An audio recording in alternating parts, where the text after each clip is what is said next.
Boa noite, então. Eu gostava de continuar com o estudo na primeira epístola de Paulo a Timóteo e nós estamos no capítulo 2. Então vamos só relembrar brevemente. Nos primeiros versículos vimos como é importante a oração. Ele diz, em primeiro lugar, primeiramente, não é?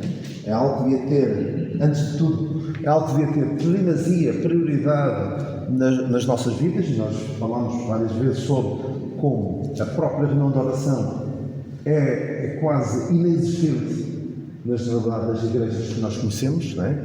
Não fazem reunião de oração, fazem reunião de oração e estudo bíblico, na maior parte das igrejas que conheço, mas em tempos, há 50 anos, se calhar há 40 anos, há 20 anos, tinha uma reunião de oração exclusiva, não é? E como disse o nosso irmão Aruz, era de joelhos, exatamente, de joelhos, não me esqueço dessa. A oração deve ser por todos, não só por nós, para mim,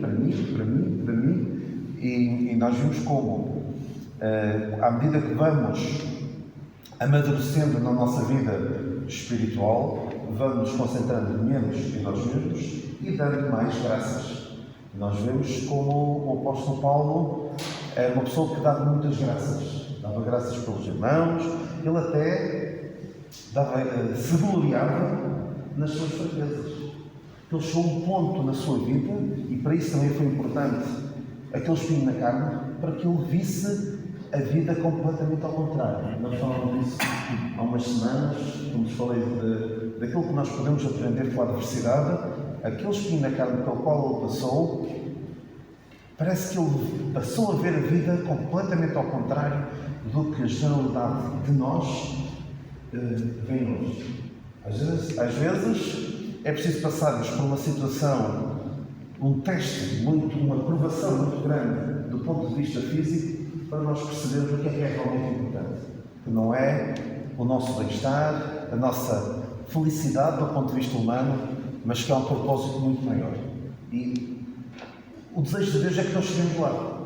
Não é que Deus queira que, olha, vais penar, vais sofrer, mas o propósito de Deus para nós é muito mais do que termos uma vida sem grandes problemas, com saúde, uma vida com dinheiro, uma vida feliz do ponto de vista humano. Deus quer para nós muito mais do que isso. Sim, claro que eu quero essas coisas, não vou dizer que não, eu desejo essas coisas. Mas o propósito de Deus não passa necessariamente por aí, caso contrário, teríamos de dizer que Deus falhou redondamente nos seus planos com o apóstolo Paulo. Então é importante orar por todos, não só por nós, mas por todos, até pelas autoridades. Então eles podem dizer, está bem, vou orar por todos, mas não me peçam para orar, não me peçam para dar graças pelas autoridades. Isso é onde traço o meu limite. E devemos estar gratos por viver debaixo da autoridade. Sabemos com o que é que podemos contar. E falámos de exemplos, e nós temos agora, neste mês, temos um exemplo novo, o da Síria. Não é? Eles tinham uma autoridade que era um tirano, nós agora vamos sabendo algumas coisas do lado que passava, mas havia uma autoridade. Vamos lá ver se agora aquele país não fica completamente desmembrado, com várias fações, vários grupos terroristas que por lá há, e se para nós, para a comunidade internacional, não será pior ter vários terroristas que nós não conhecemos em vez de um tirano, um homem sanguinário que nós conhecíamos minimamente. Mas nós demos graças por vivermos debaixo da autoridade, e uma autoridade com a qual nós sabemos mais ou menos com o que é que podemos contar. Há países onde não é assim. E devemos anelar por uma vida quieta e sossegada em toda a piedade e honestidade, não é? É isso que nós devemos querer. Uma vida quieta e sossegada, não é uma vida que levante muitas ondas. Não devemos ser alvoroçadores, causar alvoroço, causar problemas, e muitas vezes, como nós falámos, as pessoas usam como pretexto que a sua fé. Defender as causas da Bíblia. E não é para isso que nós somos chamados. Para querer implementar no mundo a nossa fé. À força. Não é isso que nós vamos ver. E até vos falei na altura que isto já foi tentado. Um regime onde a lei fosse, ou seja, uma teocracia. Uma teocracia.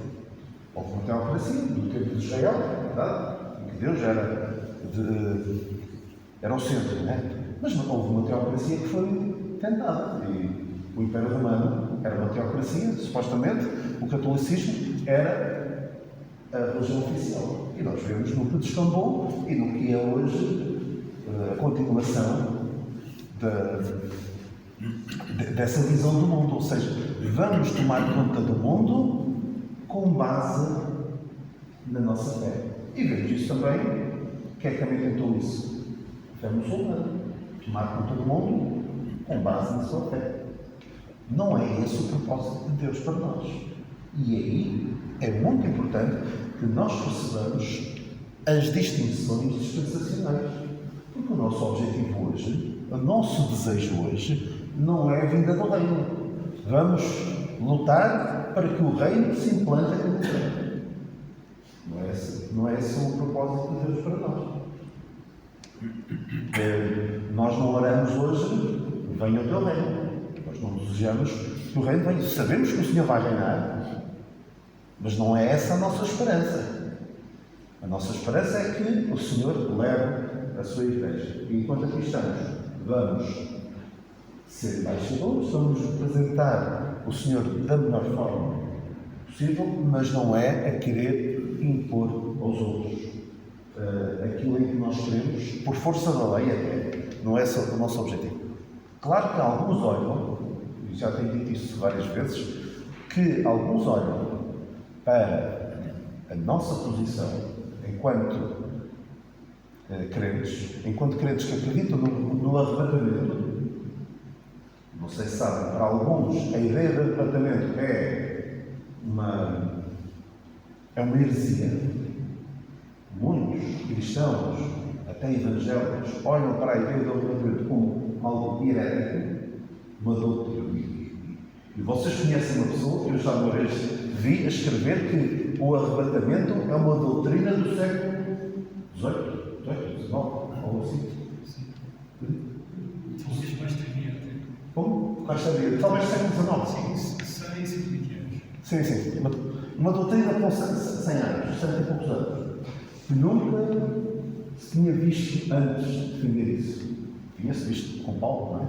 Mas depois, claro, as igrejas foram-se afastando dele, não é? Já no tempo dele. Bem sabes isto, todos os falaram e todos se afetaram de mim, não é?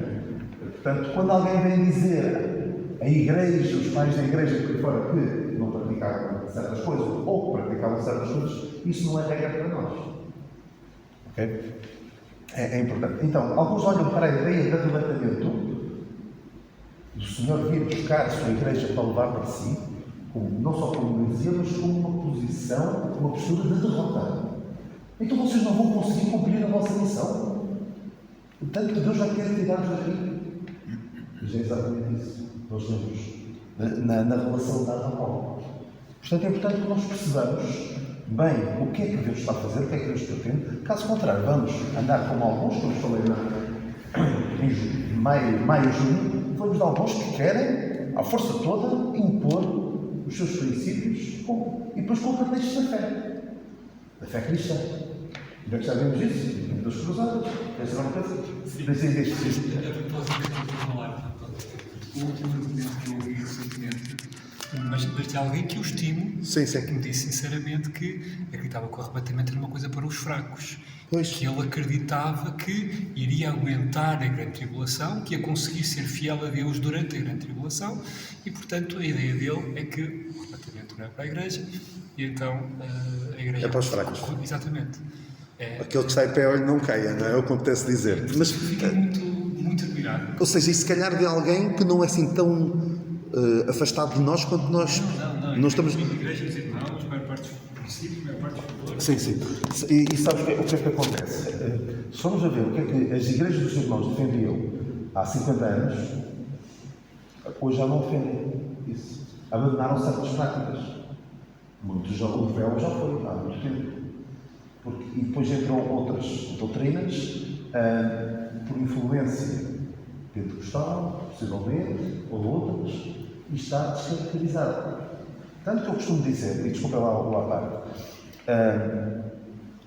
quando alguém, isto também já não acontece há muito tempo, mas se alguém vier perguntar, olha, conheces alguma igreja numa determinada terra, o que é que me recomendas? Eu digo, olha, procura uma igreja batista. Porque apesar de não concordar com eles em muitas coisas, ao menos sei mais ou menos o que é que se espera, o que é que se pode contar dali. Os batistas, regra geral, acreditam no movimento, por exemplo. Mas se eu encaminhar para uma igreja dos irmãos, a não ser que eu conheça bem, está descaracterizado, infelizmente. Lá está. Porque coisas tão simples, tão básicas, tão fundamentais como o arrebatamento já foram. Já não são tidas como verdades que nós encontramos na Palavra de Deus. Ora bem, mas temos que continuar, senão fico pelo... a revisão é sempre só revisões, não é? Continuação da aula anterior. Eu às vezes, quando não conseguia avançar com a matéria, o sumário da aula seguinte era a continuação da aula anterior. Depois, quando já não tinha mais nada, a resolução de exercícios. Ora bem, e nós vemos o exemplo de Paulo. Paulo vivia num regime esclavagista, ou seja, de escravatura, e um tipo debaixo do tirano, do Nero e outros imperadores, mas nunca apelou em subordinação. Nunca disse, vamos tentar depor este regime autoritário, vamos resistir ao sistema de escravatura. Paulo nunca apelou isso. O que é que Paulo diz aos servos? Ser sujeitos aos senhores, e também fala aos senhores.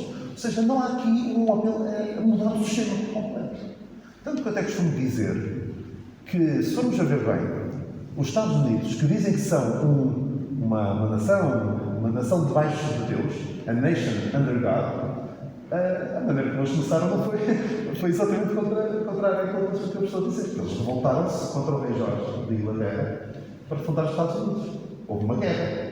Ou seja, não é propriamente a forma de começar as coisas, não é a forma cristã de começar as coisas. Mas na altura a visão que eles tinham era uma visão não de vida quieta e sossegada, mas uma visão não dispensacionalista, mas uma visão de nós vamos conquistar ainda. Hoje muitos têm aquela ideia de vamos conquistar o mundo para Deus. E não é essa, claro que vem logo a seguir, Deus quer que todos os homens salvem. Mas não é por impor a religião. Nós vimos que durante o Império Romano impuseram a religião e as pessoas eram salvas. Não. Abraçaram uma religião. Não é? Porque, também tenho dito isto várias vezes que a cristianização do Império de Roma, que não foi cristianizando nada, fez mais mal à fé cristã do que a perseguição dos imperadores anteriores. Percebem o que eu estou a dizer? Penso que sim. Ou seja, os imperadores anteriores perseguiam os crentes, mas os que eram verdadeiramente crentes resistiam e não vacilavam. Com facilitismo. Toda a gente era cristã. E a esmagadora maioria das pessoas que diziam cristãs não eram cristãs. Então não somos chamados a arranjar problemas, a ser conflituosos, alvoroçadores. Não é essa a nossa chamada. Porque a nossa vocação, a nossa cidade está nos céus. Os nossos negócios, os nossos afazeres são eternos. Não são para aqui, para este mundo, para aqui e para agora. E é destas coisas que Deus se agrada. Vemos no versículo 3, porque isto é bom e agradável diante de Deus, nosso Salvador. E nós vemos no versículo 3, porque isto é bom e agradável diante de Deus, nosso Salvador. Deus agrada-se das nossas orações. Infelizmente, poucos crentes têm prazer na oração. ou pelo menos, acho que ninguém pode dizer, eu tenho, eu dedico mais tempo à oração do que devia. Ninguém dirá isso. E se alguém diz isso, está a pensar mal, mas Deus tem prazer, Deus, o Criador dos céus e da terra, o Senhor de todo o universo, tem prazer nas nossas orações e nós não temos, não faz sentido nenhum, mas infelizmente muitas vezes é assim. E Deus agrada-se numa vida que é ter sossegado, ou seja, nestas coisas Deus se agrada. Deus não se agrada em grandes conquistas. Vamos conquistar, vamos, por exemplo, será que Deus se agrada que a nossa missão neste mundo seja combater o casamento homossexual ou o aborto? Se nós conseguir, não deve ser essa a nossa missão enquanto crentes aqui na Terra. Isso não salva ninguém.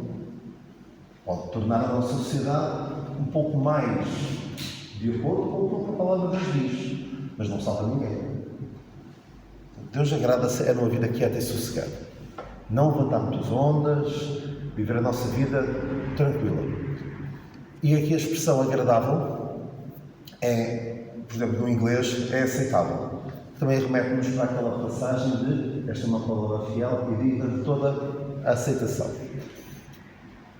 E esta expressão do aceitável faz-me lembrar Caim. Caim que quis agradar a Deus, quis ser aceito aos olhos de Deus, como de uma forma que Deus não tinha mandado. Não é? Porque ele ofereceu um sacrifício, não de animal, mas dos frutos da terra, do fruto do seu trabalho, e Deus não se agradou do seu. Vamos ler rapidamente, porque há aqui uma expressão importante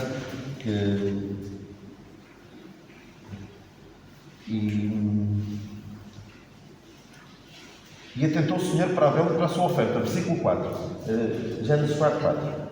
Mas para Caim, para a sua oferta, não atentou. Ou seja, Deus não se agradou, Deus não aceitou.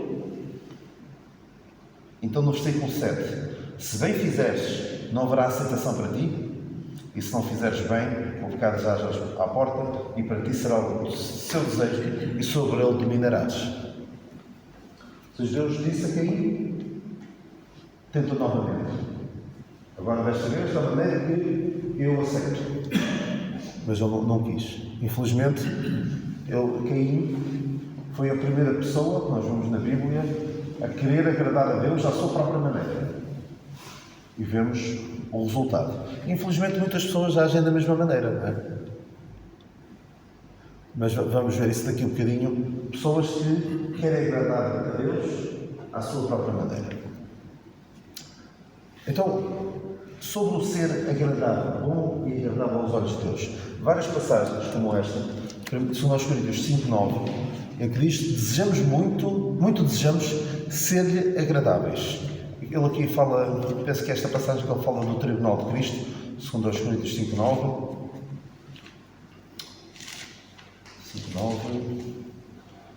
Pelo que muito desejamos também ser-lhe agradáveis, quer presentes, quer ausentes, porque todos devemos comparecer ante o tribunal de Cristo para que cada um receba segundo o que tiver feito por meio do corpo, ou bem ou mal. Também tendo em conta a recompensa, não deve ser só essa o nosso objetivo, a nossa motivação, mas também tendo em conta que Deus já de recompensar aquilo que nós teremos feito, nós queremos, ou bem ou mal, por meio do corpo, Deus já de recompensar isso. Atenção, não se entende esta passagem como Deus vai salvar ou condenar alguém com base naquilo que ele tiver feito pelo seu corpo, ou bem ou mal. Não está aqui a defender a salvação pelas obras, mas sim a recompensa para os crentes, dependendo daquilo que eles tiverem feito, ou bem ou mal. Por isso é que nós queremos ser-lhe agradáveis. E esta aqui, também, aprovando o que é agradável ao Senhor. Ele faz ali várias exortações aos crentes, para não comunicarmos com as obras infrutuosas das trevas, onde noutro tempo eram as trevas, agora sois filhos da luz, andai como filhos da luz. Ele faz aqui vários apelos aos crentes para aprovar, para que aprovemos o que é agradável ao Senhor. Porque, infelizmente, já na altura, havia pessoas que eram tolerantes e que facilitavam em relação ao que era desprezível. Ele aqui diz para deixarem mentira, diz para deixarem, por exemplo, diz aqui, não comuniqueis com os homens por propósito das trevas antes foram nada, depois se calhar havia pessoas que não achavam assim tanto mal quanto isso. Quantas vezes nós não vemos mesmo hoje crentes a dizer, mas que mal é que tem? Qual é o problema? Lá está, coisas que há 50 anos nem sequer no mundo se nomeavam, porque era um escândalo. Hoje em dia nós acabamos por aprovar, por facilitar e deixar passar coisas das quais Deus não se agrada. E aqui esta passagem é importante. Paulo orava pelos Colossenses e o que é que ele diz assim? Ele diz assim: por esta razão, versículo 9 de Colossenses 1, por esta razão nós também, desde o dia em que o ouvimos, não cessamos de orar por vós e de pedir que sejais cheios do conhecimento da sua vontade, em toda a sabedoria e inteligência espiritual, para que possais andar dignamente diante do Senhor, agradando-lhe em tudo, frutificando em toda a boa obra e crescendo no conhecimento de Deus. Era a oração de Paulo que eles pudessem andar dignamente diante do Senhor, agradando-lhe em tudo.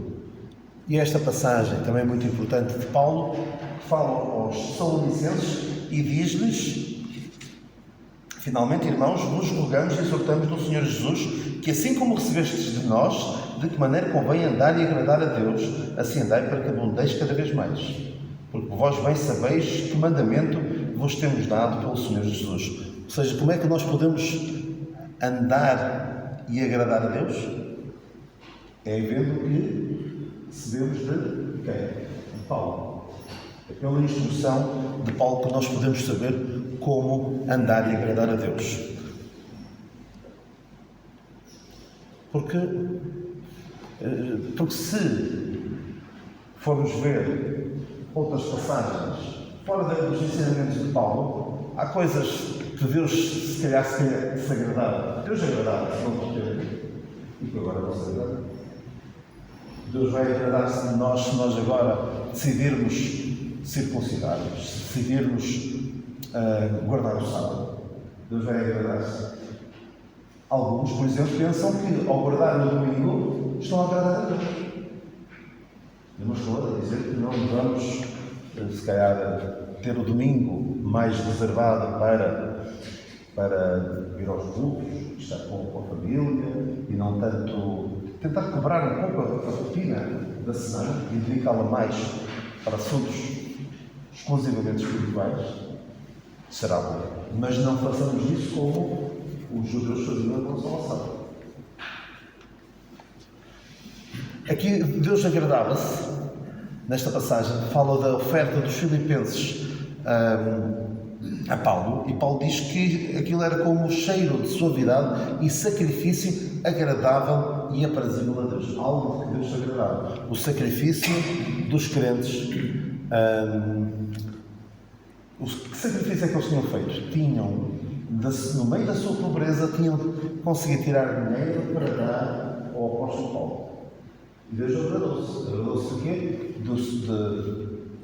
São os mesmos de quem Paulo diz que primeiramente se deram ao Senhor e depois a nós, pela vontade de Deus. Ou seja, Deus agradou-se não do dinheiro, mas do facto de eles terem percebido o nosso bem-estar não é o mais importante. O importante é o progresso da obra de Deus, é o progresso do Evangelho e, portanto, nós vamos tirar do nosso bem-estar, daquilo que nos poderia dar algum conforto, algum consolo, alguma comida, para dar ao apóstolo Paulo, porque ele precisa naquele momento.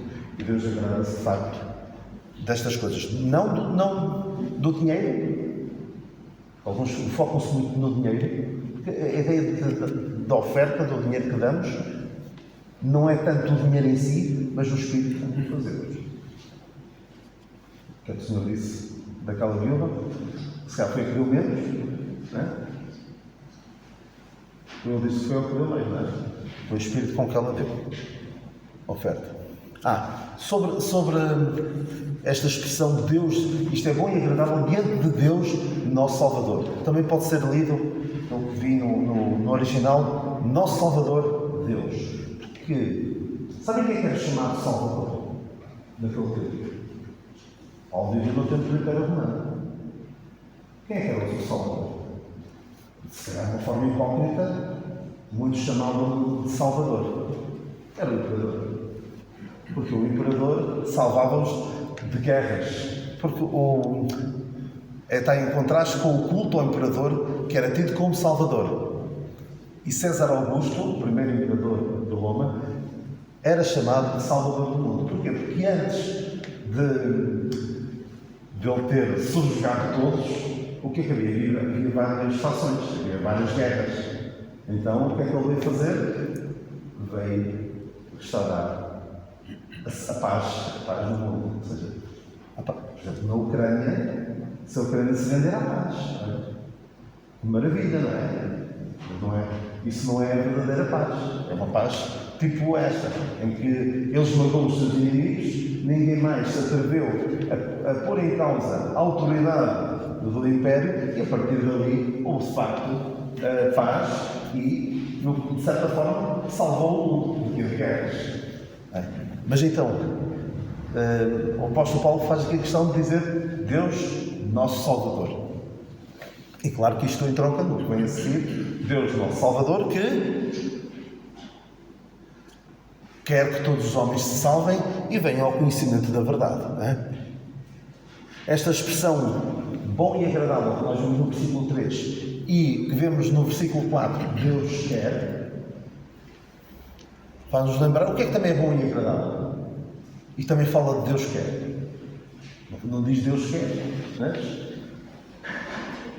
Romanos 12:2, não é 12:3, 12:2, que é boa, agradável e perfeita vontade de Deus. O que é que Deus quer? Deus quer e vontade não é a mesma coisa. Então, Deus quer, qual é algo que por vezes as pessoas se perguntam, mas o que é que Deus quer para a minha vida? Qual a vontade de Deus para a minha vida? Esta é a verdade fundamental acerca da vontade de Deus. Saber e experimentar a vontade de Deus começa em perceber o seu desejo de que todos se salvem e venham ao conhecimento da verdade. Mais do que estar preocupado com cada pormenor das nossas vidas, o que é que Deus quer, o que é que Deus não quer, é perceber, compreender isto e aceitar isto, esta verdade fundamental. Então, qual é a vontade de Deus para a minha vida? O que é que Deus quer? Ser salvo? Não? Então, a vontade é de Deus é bom. Todos os homens salvem bem o conhecimento da verdade.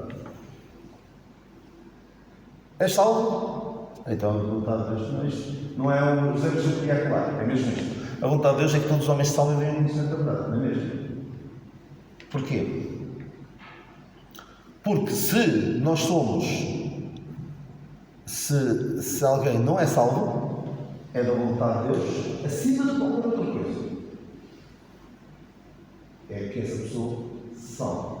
Nesta passagem não está a dizer que Deus quer que todos sejam heterossexuais, Deus quer que todos sejam pró-vida, Deus quer que todos sejam conservadores da direita. Não sei se posso dizer isso, mas provavelmente um crente, a generalidade dos crentes, a esmagadora maioria dos crentes, devem concordar com o comportamento heterossexual, pró-vida e conservador. Mas infelizmente já vimos tanta coisa em supostas igrejas, mas que eu não sei se posso chamar crentes, o Senhor sabe, o Senhor conhece os que são seus, mas também qualquer que professa o nome de Cristo vai ser iniquidade. Mas a vontade de Deus não é isso. A vontade de Deus é que quem não é crente se salve. E claro, depois de estar salvo, vai chegar a certas conclusões. Que Deus não se agrada disto, Deus não se agrada daquilo. Deus pretende outras coisas para a sua vida, porque depois vem ao conhecimento da verdade. Agora, se nós somos crentes, qual é a vontade de Deus? É na mesma. Todos os homens salvos vêm ao conhecimento da verdade. Ou seja, que nós, e vamos dizer, que nós façamos conhecida a sua mensagem, a mensagem da salvação, mas também que venhamos ao conhecimento da verdade. A um conhecimento pleno da verdade. A um conhecimento mais aprofundado da verdade, Para quê? Para que saibamos o que é que Ele pretende das nossas vidas. Porque, infelizmente, muita gente diz-se crente e diz que quer agradar a Deus, mas depois faz tudo ao contrário. Porquê? Porque não vai à palavra de Deus ver o que é que Ele diz sobre o assunto. Ou seja, assim não conseguem vir ao conhecimento da verdade. Eu gosto muito destas duas passagens, de Atos 9, é a mesma passagem, mas estas duas frases. Paulo pergunta, quando o Senhor lhe aparece, Paulo pergunta, Senhor, quem és, Senhor? E depois, Senhor, que queres que eu faça? Ou seja, primeiro, antes de sabermos o que é que Deus quer que nós façamos, primeiro temos de o conhecer Ele e a sua palavra. Porque é caricato, pessoas que pensam que estão a fazer, que estão a agradar a Deus, dizem que estão a agradar a Deus e não conhecem, não têm conhecimento nenhum da palavra de Deus. E eu dou este exemplo do Mica, o Mica, daquela passagem que eu já vos falei várias vezes, em que o Mica estava a fazer tudo mal na sua vida. Mica, aquele homem que aparece a seguir à história de Sansão na palavra de Deus, em que fez um ídolo em casa, quebrou os mandamentos, praticamente todos, os dos 10 mandamentos, e fez particularmente a idolatria em sua casa, que depois se espalhou para a tribo de Dan, foi uma calamidade naquele tempo, e ele estava a fazer tudo mal. Até depois o filho do sacerdote, depois foi o levita do sacerdote, e ele chega ao fim do capítulo 17, e ele diz, agora sei que o Senhor me fará bem, porquanto tenho um levita por sacerdote. Ou seja, estava a fazer tudo mal, mesmo isto do levita a fazer sacerdote, estava mal, e ele achava que estava muito bem. E isto é como o Caim, que quis agradar a Deus à sua própria maneira. Muitos substituem a vontade de Deus pela sua própria vontade porque não o conhecem. E já ouvimos expressões como esta. O Deus que eu conheço faria assim assado. O Deus que eu conheço não mandaria ninguém para o inferno. O Deus que eu conheço aceita a todos. E eu concordo. O Deus que essa pessoa conhece. Mas o Deus que essa pessoa conhece não é o Deus da Bíblia. É um outro Deus. É um Deus que ela criou à sua imagem e semelhança. Ou seja, pegou na sua própria vontade e colocou-a como sendo a vontade de Deus. E vamos só aqui rapidamente ver algumas passagens sobre a vontade de Deus ainda. Paulo, chamado apóstolo de Jesus Cristo, pela vontade de Deus. Eu não sei se aqui tem algum comentário. Exatamente. Descobrindo-nos o mistério da sua vontade, que propuseram em si mesmo de reconciliar os judeus e os gentios. É importante, para nós percebermos a vontade de Deus, devemos compreender e aceitar o apostolado de Paulo e a revelação do mistério que lhe foi dada. Caso contrário, como eu já vos disse, vamos andar a querer pôr em prática coisas que nos vão poder hoje. Portanto, como o Simão falou há pouco, de pessoas que não aceitam o arrebatamento, são pessoas que não aceitam o apostolado de Paulo. É o apóstolo Paulo que fala do arrebatamento. É o único que fala do arrebatamento. Se não aceitarmos esta revelação do mistério, vamos aceitar algumas coisas, mas todas. Podemos não estar a fazer o que Deus deseja. E Paulo diz aqui, lá está, cheio do conhecimento da sua vontade, para que possais andar dignamente. Ou seja, para que podermos andar dignamente, temos de conhecer a sua vontade. Penso que, exatamente, é importante conhecer a sua vontade para poder agradar. E depois vem aqui a passagem de Deus querer que todos os homens se salvem. Ficamos aqui, isto é bom e agradável diante de Deus, nosso Salvador, quer todos os homens salvem. Todos os homens salvem vai ficar para a próxima semana, se Deus quiser. E por hoje ficamos por aqui. Graças a Deus pela sua palavra e por a sua vontade não ser um mistério. Porque às vezes há certos... Eu lembro de quando era mais novo, havia livros sobre como conhecer a vontade de Deus. Parecia tudo muito misterioso. conhecer a vontade de Deus é começar por ali. E por aquilo que a palavra de Deus diz, é da vontade de Deus, que é a vossa santificação, que todos os homens se salvem. Ir ver o que é que... passagens que diz sobre o que é que Deus quer que façamos mesmo. E tudo o resto há de vir. Agora, há pessoas que querem... andam longe de Deus. Não se preocupam com o que Deus diz claramente. Eu quero que tu faças isto. A minha vontade para ti é esta. E depois querem quase que uma fórmula mágica, quase que como por magia, num livro encontrar qual é a vontade de Deus. E encontramos num livro a vontade de Deus, que é a Bíblia. Mas se nós não começamos por aquelas coisas em que Deus é claro, é óbvio, e não queremos essas coisas, mas queremos para aquela área específica, queremos. Portanto, isso não é uma forma de lidar com Deus, porque Deus não vai revelar, não vamos conhecer a vontade de Deus se não quisermos conhecer a Ele.